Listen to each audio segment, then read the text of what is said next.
Bismillahirrohmanirrohim. Assalamualaikum warahmatullahi wabarakatuh. Halo anak-anak semua, selamat berjumpa kembali bersama saya Muhammad Ruli Saifuddin dalam pembelajaran fisika kelas 10. Pada pertemuan kali ini kita akan belajar mengenai materi pengukuran. Nah, sebelum kita mulai, anak-anak semua jangan lupa untuk subscribe, like, comment, and share video ini ya.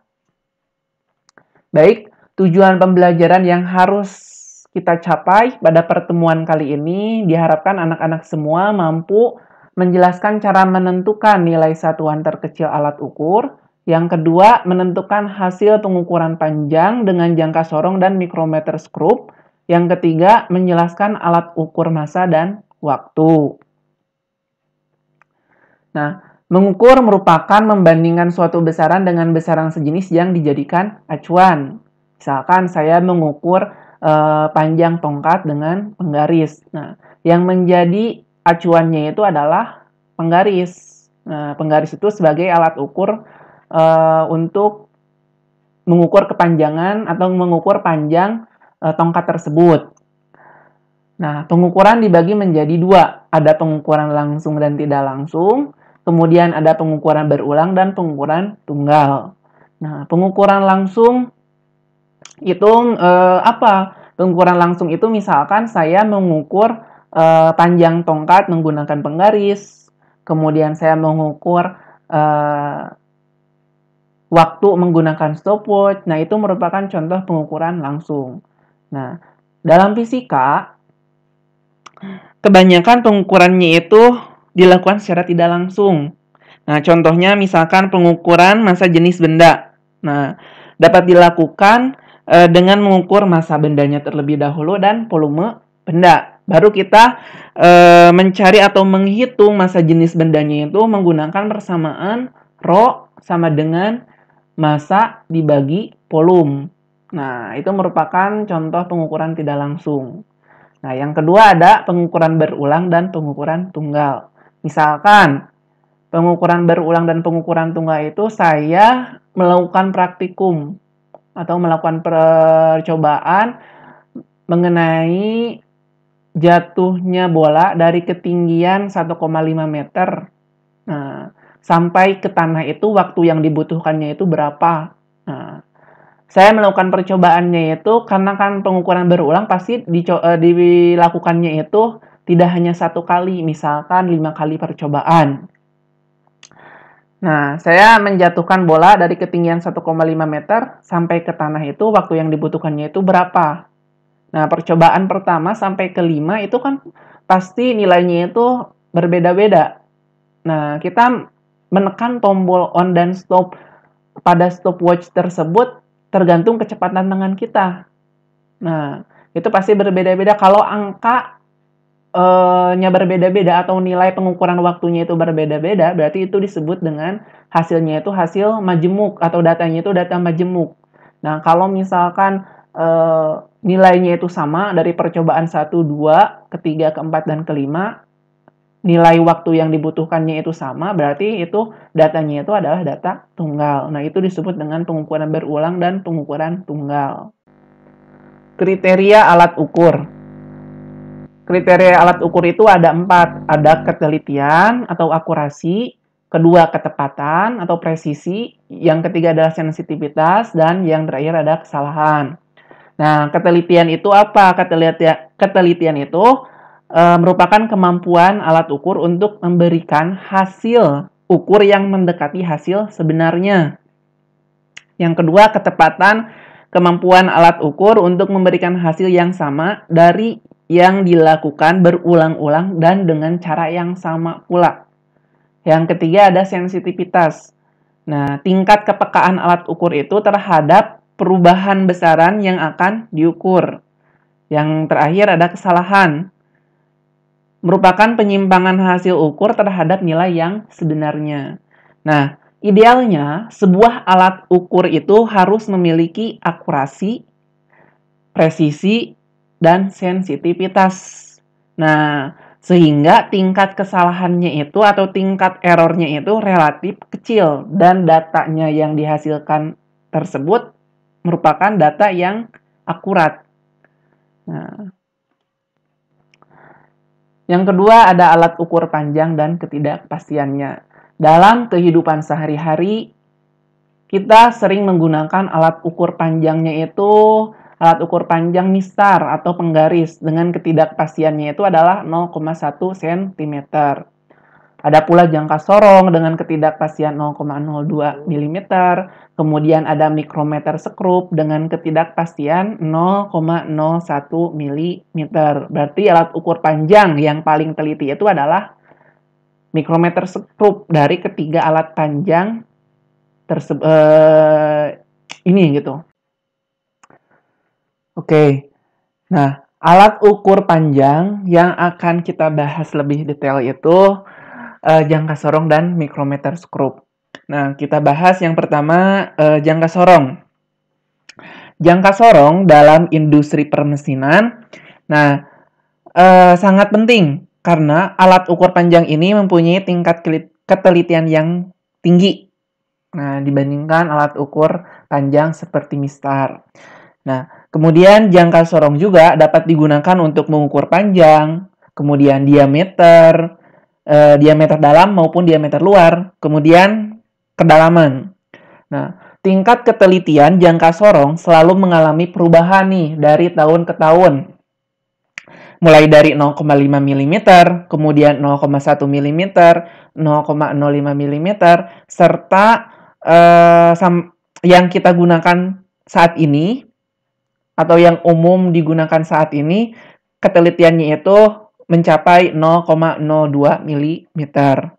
Nah, tingkat ketelitian jangka sorong atau skala terkecilnya itu disebut dengan skala Nonius. Nah, oke, kita bahas nih bagian-bagian dari jangka sorong. Jadi ada 8 bagian jangka sorong. Yang pertama kita bahas mengenai rahang dalam atau nomor 1. Bagian pertama ini disebut dengan rahang dalam. Nah, rahang dalam terdiri atas rahang geser dan rahang tetap. Jadi yang sebelah kanan ini disebut dengan rahang geser, yang sebelah kiri ini disebut dengan rahang tetap. Nah, rahang dalam berfungsi untuk mengukur diameter luar atau ketebalan suatu benda. Nah, yang kedua, rahang luar. Nah, rahang luar terdiri atas 2 rahang sama juga nih. Rahang geser yang ini, kemudian rahang tetap yang sebelah kiri. Nah, rahang luar berfungsi untuk mengukur diameter dalam suatu benda. Yang ketiga ada depth probe yang ini. Nah, atau pengukur kedalaman. Nah, bagian ini berfungsi untuk mengukur kedalaman suatu benda. Nah, yang keempat. Nah, yang keempat ini disebut dengan skala utama. Dengan satuannya itu sentimeter dalam sentimeter. Nah, fungsi dari skala utama itu untuk menyatakan hasil pengukuran utama dalam bentuk sentimeter. Nah, kemudian ada skala utama dalam inci. Ini yang bagian atasnya. Ini satuannya dalam inci. Nah, untuk menyatakan pengukuran utama, tapi satuannya itu dalam bentuk inci. Nah, yang keenam ada skala Nonius. Nah, ini skala Nonius itu atau skala terkecil. Skala Nonius ini satuannya itu dalam bentuk milimeter. Nah, fungsinya itu sebagai skala pengukuran fraksi dalam bentuk milimeter. Nah, yang ketujuh ada skala Nonius tapi dalam bentuk inci yang bagian atas, letaknya di bagian atas. Nah, ini fungsinya sama juga tapi cuma satuannya aja yang beda, kalau ini dalam inci, kalau ini dalam milimeter. Yang terakhir, yang ke-8 itu pengunci. Nah, fungsinya itu untuk menahan bagian-bagian yang bergerak saat berlangsungnya proses pengukuran. Nah, misalnya rahang. Nah, rahangnya itu biar nggak bergerak, rahang dalam ataupun rahang luar, agar nggak bergerak-gerak ketika mengukur benda, nah maka harus dikunci. Nah, biar tegak si bendanya, tidak bergeser-geser. Nah, cara membaca jangka sorong. Nah, yang pertama, skala utama. Jadi, skala yang tertera pada rahang tetap dibaca mulai dari angka 0 pada rahang tetap sampai skala atau angka di depan skala 0 pada skala nonius atau rahang geser. Yang kedua, skala nonius, skala yang terbaca pada rahang geser. Nah, carilah skala nonius yang berhimpit atau segaris lurus dengan skala utama. Kemudian, kalikan dengan skala terkecil atau skala nonius jangka sorong tersebut. Kita bahas nanti ada contoh soalnya cara membaca jangka sorong lebih detailnya seperti apa. Yang kedua ada mikrometer skrup. Nah, mikrometer skrup merupakan alat ukur panjang yang memiliki tingkat ketelitian yang lebih tinggi dibandingkan jangka sorong. Nah, tingkat ketelitian mikrometer skrup ini mencapai 0,01 mm. Nah, sehingga tepat digunakan untuk mengukur ketebalan suatu benda yang tipis seperti kertas, diameter kawat, dan lain-lain. Nah, tetapi panjang maksimum skala utama pada pada mikrometer skrup terbatas, sampai 2,5 cm. Nah, skala noniusnya itu terdiri dari 50 skala. Nah, atau sebanding dengan 0,01 mm. Nah, mikrometer skrup ada dua komponen utama.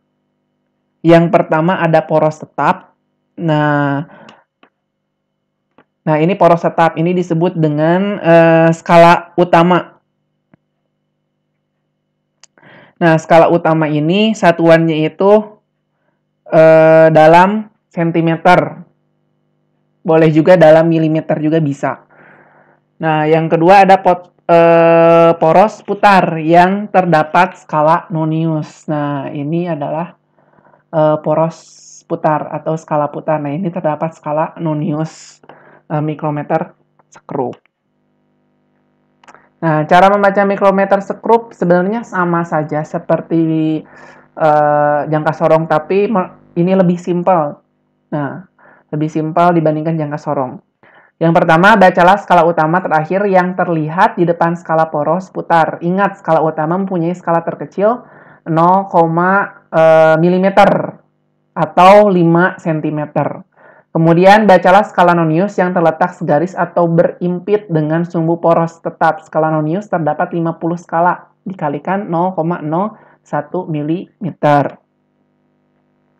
Nah, cara menentukan nilai skala terkecil NST alat ukur panjang, baik jangka sorong ataupun mikrometer skrup. Nah, kan memiliki dua skala utama. Yang pertama, ada skala utama dan skala nonius. Nah, untuk menentukan NST alat ukur tersebut dapat ditentukan dengan persamaan sebagai berikut. Jadi, nilai NST-nya itu nilai skala terkecil dari skala utama dibagi dengan jumlah skala noniusnya. Kita lihat. Kita menentukan skala NST dari jangka sorong. Nah, ini disebut dengan skala utama. Nah, ini disebut dengan skala nonius. Nah, jarak skala 4 dan skala 5 adalah 1 cm, Dan antara skala 4 dan 5 terdapat 10 garis skala. Nah, maka nilai skala terkecil skala utamanya itu adalah 1 cm dibagi 10. Atau sama dengan 0,1 cm atau 1 mm. Satu skala utamanya atau satu skala terkecil pada skala utama. Nah, selanjutnya perhatikan skala nonius. Nah, pada skala nonius terdapat 50 garis skala. Oleh karena itu, NST jangka sorong tersebut adalah 0,1 cm. Nah, 0,1 cm dibagi 50. Nah, sama dengan 0,002 cm atau 0,02 mm.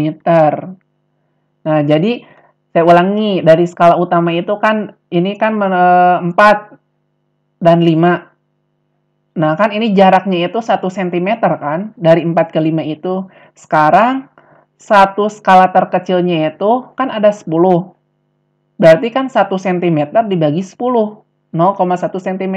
Nah, ini itu nilai dari 4 ke 5 itu kan 4,1, 4,2, 4,3. Berarti kalau ada 10, berarti 1 dibagi 10 skala. Nah, nilai NST-nya pun, ini nilai NST atau nilai skala terkecil pada jangka sorong tersebut. Nah, untuk menentukan nilai skala Noniusnya itu kan terdapat 50 garis skala. Nah, kita bagi 0,1 dibagi 50, jadi 0,002 cm atau 0,02 mm. Sekarang mikrometer skrup. Nah, skala pada silinder tetap memiliki nilai terkecil 0,5 mm. Nah, jumlah garis pada skala Nonius atau skala putar mikrometer adalah 50. Oleh karena itu, NST-nya itu tinggal 0,5 mm dibagi 50. Jadi 0,01 mm. Nilai skala terkecil pada, maaf ini mikrometer skrup ya, bukan jangka sorong. Oke, kita bahas contoh soal cara membaca jangka sorong. Yang pertama, nilai NST jangka sorongnya itu 0,1 mm. Berarti ini skala utamanya, ini skala Noniusnya. Ingat, skala utama satuannya itu dalam sentimeter. Nah, cara menentukan nilai skala utamanya itu, si bendanya itu seperti ini. Misalkan ini bendanya. Nah, cara mencari nilai skala utama dari pengukuran benda ini, skala utamanya itu harus lurus, 0 skala Nonius harus lurus dengan skala utama. Tidak lurus juga tidak apa-apa, yang penting berdekatan. Nah, ini berdekatannya itu kan ini kan 0,1. Nah, berarti kan 0,1 cm. Berarti kan ini 2, 2,1, 2,2, 2,3. Nah, ini berarti 2,3. Atau lebih jelasnya ini nih. Nah, ini 2,3. Kan 1, 2, 3. Ini skala utamanya, ini skala Noniusnya. Berarti untuk mencari nilai skala utama itu yang berdekatan dengan 0 skala Nonius. Berarti 2,3 cm. Ini bukan milimeter, tapi sentimeter. Satuannya. Maaf. Nah, kemudian untuk skala Noniusnya nih. Cara mencari nilai skala Nonius itu, cari skala yang berhimpit dengan skala utama. Yang garis lurusnya itu segaris dengan skala utama pada skala Nonius. Kita lihat, perhatikan, dari ini kan skala Noniusnya, perhatikan satu persatu dari tiap skala Noniusnya itu yang berhimpit atau garis lurus dengan skala utama. 1 tidak berhimpit atau tidak segaris, 2 segaris, ini segaris, 3 tidak, 4 tidak, 5 tidak, 6 tidak, 7 tidak, 8 tidak, 9 tidak, 10 tidak. Skala Noniusnya itu berarti 2. Nah, jangan lupa kalikan dengan NST jangka sorongnya. NST jangka sorongnya itu adalah 0,1 mm atau 0,01 cm. Nah, kalikan dengan 0,01 cm berarti 0,02 cm. 2,3 ditambah 0,02 cm. Jadi hasilnya 2,32 cm. Pengukuran benda ini.